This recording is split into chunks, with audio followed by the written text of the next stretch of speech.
Welcome to the Misfit Behaviorists Podcast Mini-Series. This round, join your hosts Audra and Sami Brown, here to bring you fun and functional advice for creating and implementing behavior plans. Let's get started.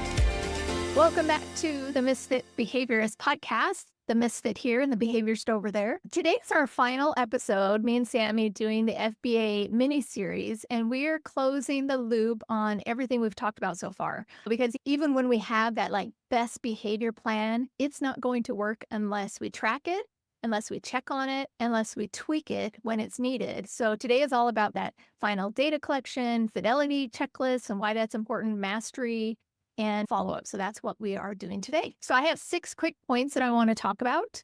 The very first thing I want to talk about is those data collection procedures. So we can't guess our way to success. We have to know if the plan that we've created is actually helping. That's going to start with smart, manageable data collection. In my mind, what I like to have included are first, what are we tracking? I like to make sure we're tracking the behavior that we're trying to get rid of, the target behavior, and the replacement behavior, because we've talked a lot about how important it is to have that replacement behavior that is meeting the same need of that target behavior. And so I like to have, whenever possible, something that we're tracking on both of those. Not only what we're tracking, but how often. So when I think about how often we're taking data, it really just comes to often enough to analyze and make decisions. So for some students and some behaviors, it's going to be daily. It's going to be frequency checks all the time. It's going to be partial interval during every circle time or something like that. Other behaviors, maybe they're more of the big crisis behaviors where we're going to track data as it happens, and then also replacement behaviors. It's going to independent on that student and the behaviors that are going. When I think about how often, is really how often do we need to look at this data to see if we're making the correct progress. And then the third thing I think about here in making the data collection is how do we analyze it? So I like to do weekly reviews of the data, looking for trends or for spikes or for patterns or for when it plateaus, and try to look at that as much as possible, that daily or even biweekly. Because if I look at just one day or one point, that doesn't really get me to see the pattern. Are we going the right direction or not? I want to know if that target behavior is going down, and I want to see that replacement behavior going up. The quick piece from this point 1 that I want to make is to keep it doable for you and your staff. One of the things I like to do is using a quick 3-minute debrief and a review of the day's data can really help. Sometimes we'll do something and something happens with a student, and it may make me go, okay, I need to go look at the patterns now. Maybe I hadn't checked it that last week. Have we seen there's some sort of trend that's been happening that instigated this behavior? So really just making sure you're constantly thinking about those trends and patterns. And the data gives so many different pieces of information, because you may find that one specific staff member is collecting the data in one way and it's skewed for whatever reason. It could have a bias involved. There could be someone who's collecting data as a punitive measure to be able to prove a point. So when you talked about also collecting behavior on the replacement behavior, whatever it is that they're being taught, to see the improvement, that creates that balance to be able to say, okay, this is the target behavior that's learned over time that we want to improve upon because it's maladaptive and not socially acceptable for this specific individual. But here's what we're teaching them, and look at the growth that's happening here, and being able to use that as a full picture to make sure that your plan that's in place is actually making meaningful change. Excellent. Those are really good points. And that's another thing you might think about is making sure, as you mentioned, different staff members, if you're getting IOA data, if you have behaviors that you're tracking, especially with your replacement behaviors, have 2 people periodically take data on the same time frame and see if they're collecting the same data. And that will help you make sure that everybody is collecting it the same. Doesn't have to be all the time and every time, and I don't worry about calculating the 80% or whatever, but just have 2 people do it periodically and then maybe talk about it afterwards. Oh, did you see this thing? Yeah, I saw that, but I didn't think that it really met what we had talked about. And so having those little quick conversations really help too. So the second thing I want to talk about is who is responsible? Who is doing what when you're deciding on data collection and what to do? If everybody thinks somebody else is doing it and somebody else is taking the data, then nobody is. You might have your teachers taking tallies during their instruction. You might decide that pairs are going to observe during their routines. You might have your specialists bring your speech therapist and your OTs into it. Maybe they're talking about modeling and coaching. Maybe they can collect some of the data in their settings as well. making sure that they know what the data is and how to collect it there. And then the BCBA or the behavior specialist is then collecting all this data occasionally or weekly or whatever you work, put it together. And that's where you go back to looking at the trends and the patterns of behavior. So just making sure everybody on the team knows what they're doing, how often. We like to use initials or names on your forms or different lines if you're doing a partial interval during different times of the day, making sure that your staff are marking who's doing it. So that if you have somebody that is collecting it a little bit different than somebody else, and you can bring the correct people together to figure out where the discrepancies are and how we can fix that going forward.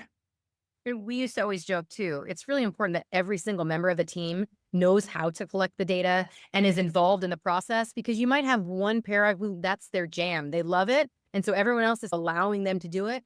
But if that one para wins the Powerball and moves away, now the whole team's disrupted because no one has that same efficacy of doing it. All right, then the third thing is like when and how that data is going to be shared with the team. So build within your team times, whether it's weekly team huddles or it's after every crisis or it's during PLC or whatever you call your weekly meeting with your special ed team, or just IEP team emails. For us, we had certain times where we'd go into the different classrooms and pick up all the data and touch base, and then sending out an email to the team every week or two and just saying, hey, this is how we're doing here. I think that's really helpful. Whether you choose to have a shared folder through your district system or a Google Doc or something, jotting down quick notes there, graph updates. We really like our graphs. Little behavior blurbs of how things are going. And then the other thing is really making sure your families are part of those updates. So giving them brief and regular check-ins through email or home communication logs, seesaw notes, or whatever you're using for your system at school. And also really share those celebrations and not just those bad days. Make sure that you proactively seek out your families when things are going well. And if you have, and we have some really difficult cases that may not have a lot of celebrations, you can find something to celebrate. And so make sure that you're doing that. Even if a surly kid comes in and they say hi where they normally don't, make that something, because the parents really feed on that. They really need that. And the parents being a part of it as well is really important, because we've discovered in the data at times that, oh, they were sick over the weekend and no one had known that, because we're trying to figure out what is the spike on this specific day? What happened on this? Oh, that was their first day back from whatever period. That's important to be able to make additional notes within the data to show some sort of variation. Yes, exactly. Point number 4 is talking about that mastery criteria. And I think this is something that a lot of us miss going forward. We set this plan and we don't really have an end date or an end situation. We just have a plan and we move forward, hoping that it'll work.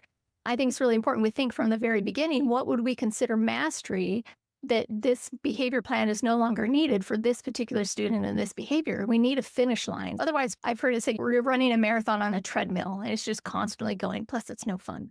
So some examples, you might have a target behavior that you've got reduced to less than 1 time a week for 4 weeks or something. That's going to be the mastery that you can think. Or a replacement behavior that is used independently 80% of opportunities across 2 months.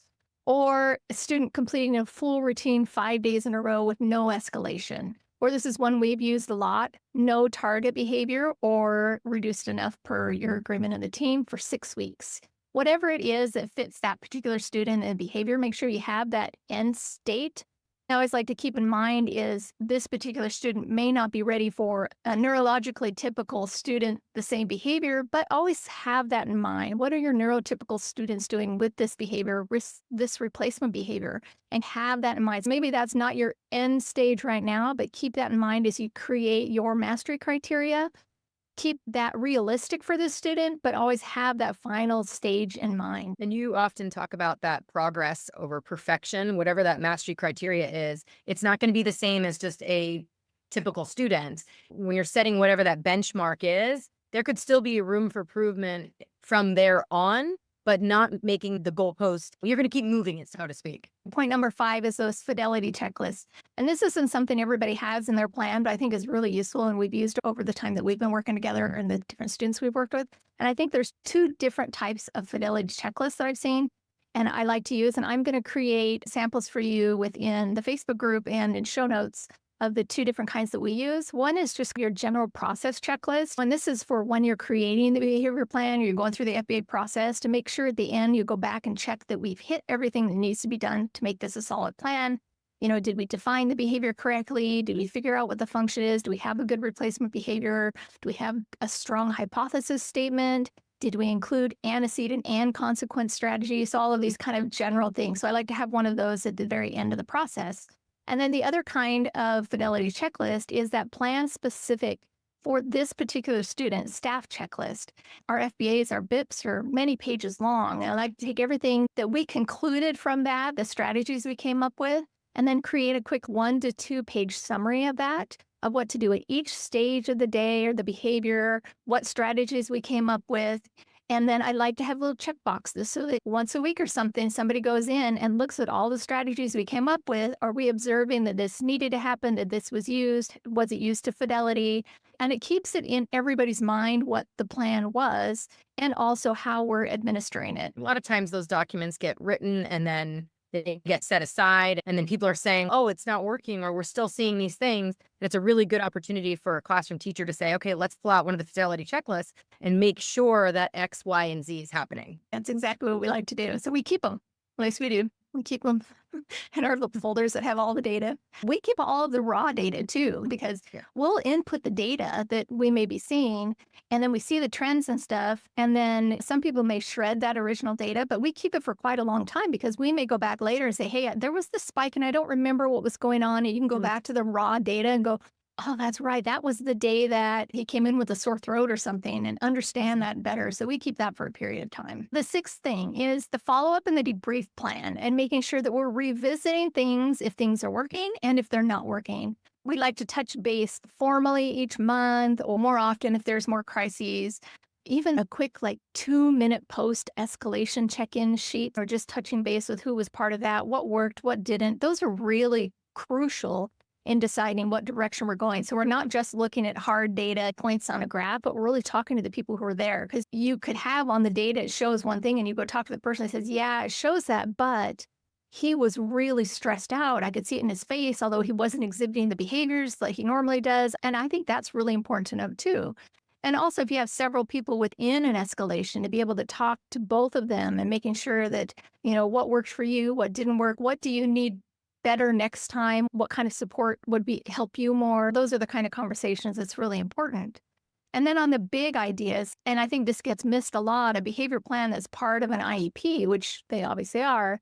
Maybe we've done really well and the behavior's decreasing and we haven't really pulled up the plan or used it, and the IEP comes, so we just move along. We don't really analyze and make any changes to that behavior plan. So no less than once a year, even if behaviors are better, that we need to be looking at that big plan and not just the Fidelity checklist or the data, but looking at the plan and say, what changes need to happen? Change the wording as the student grows. Maybe the wording for tantrum or meltdown changes more to dysregulation as they get older, or whatever it is, thinking their age in mind too, adjusting the goals and the support when they hit that mastery, removing strategies that aren't working or work so well they don't really need them anymore, testing out new ones. So making sure that at least during that IEP review time that you are analyzing the BIP, and also then throughout the rest of the time, like we talked about, checking in on it. Some of the interventions or things that we'll be working with may be more restrictive initially, and then we're going to be working on a fade plan. And just as we joked about how a staff member could,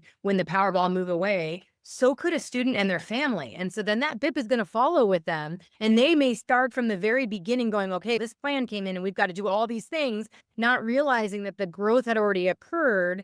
And now it's like everyone's stepping on each other. And I think anybody who's received an IEP and or a BIP without knowing the student, and then you get the student in, or like, these do not match. That's really hard as a receiving teacher to have that. So I think it's really important we think about ourselves sending our students off. Even if you hear the day before a student is moving, just pull it up real quick. Even if you shoot an email out to the receiving team, hey, this hasn't been updated in 6 months because the IEP, it's not time for that yet, but let me tell you what's been going on lately. It's just so appreciated on at least the receiving teacher's end. Just a crazy off the cusp question. We're talking about it as if we're building this whole plan, and that's what this whole series has been from the FBA and the BIP. Could we just discuss for a second if we were in a position where someone just moved into our district and we received these documents, and where might we start? What would be the first initial steps that we would do when looking at an existing plan? That's a great question. And I've always, and I think you've been a part of this too, when we receive something, I always contact that old school. I get permission first from admin, make sure they understand I'm doing that, but I make those contacts. If shared information documents need to be signed, and it's not usually a problem, but between districts, maybe they're coming from a private school, and you'll need to make sure you have those shared consent forms. But connecting with those teachers and that team member to find out more, because what you have in black and white could be very different than your day-to-day process with the students. So yeah, that's really important. Reading through all the documents and then maybe scheduling some time for some specific student observations like you would from the very beginning of our process, just to see and get a feel for the student. Are you seeing any of the behaviors that were exhibited in the document in person? And then analyzing and checking in with your team. Do we accept this as is? Yeah, it looks accurate for everything I've talked about with the team. Or do we need to create a new IEP or a new BIP from the beginning and to give yourself that 2-month time window or whatever we need to create something that's more accurate today? And you could create a really easy data collection system to start tracking the behaviors that are marked in the document, and then be able to see, okay, is this warranted of the same document, or do we need to make some changes? And then you'd have some baseline to go off of anyway. Great thoughts. Okay, 5 quick wrap-up tips. Make your data doable. Short little tools work best, seeing things that everybody can understand. Don't make it too complicated, especially BCBAs that might be listening. Don't make it too complicated and convoluted for especially paras to take. Let's make it really simple and quick. 2, assign your roles clearly. Don't have any mystery in who's collecting what or what it looks like. The third thing, use those Fidelity checklists. They're like a GPS for your plan. They're really going to keep you on track and on the path to get where you want to go. And I found those to be really incredibly useful. The fourth thing is share your progress with your families early, often, not just when there's a problem, making sure they're hearing the good stuff going on. And then the fifth thing, keep the plan alive, review it, refine it, make it meaningful, making sure that it's not one and done. We've created the BIP, we've checked the box, but it's a living document for that student to progress. And it's also for us making sure that we're supporting, this is the biggest thing, we're supporting the student where they need to go. And it's our role to make sure that the document reflects that and that our responsibility to the student is set in stone. Just remember that this is a person.